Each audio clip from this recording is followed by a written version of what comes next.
الفنان القدير نبيل الحلفاوي في مسلسل حواري وقصور.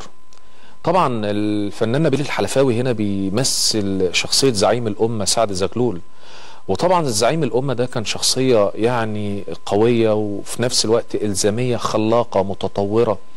يعني ايه إلزامية؟ الملتزم بالأخلاقيات والقيم، على الرغم ان هو يعني لقى مكانة في المجتمع ووصل ان هو بقى وزير، وده طبعا بيساعده عليه المكانة والأخلاقيات دي، بيساعدوا عليه والتطور والأخلاقيات والجزئية العالية جدا جدا في الذكاء، بيساعدوا عليه النضوج المبكر، لأنه هو حصل له نضوج مبكر، لأنه هو طبعا اتربى يتيم، والده توفى وهو عنده 5 سنين.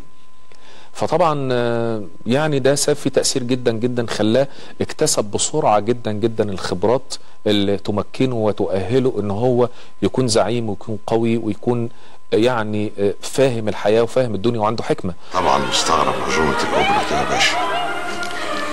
أنا عارف مشغولياتك يا باشا، بس متعود على المفاجآت.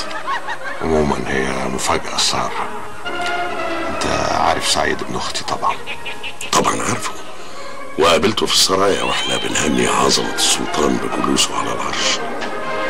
المهم صفية هانم اختارت نصل بنتك عروسة لابننا سعيد. صفية هانم والدة يا باشا، وليها في نزلي أكتر مني. خلاص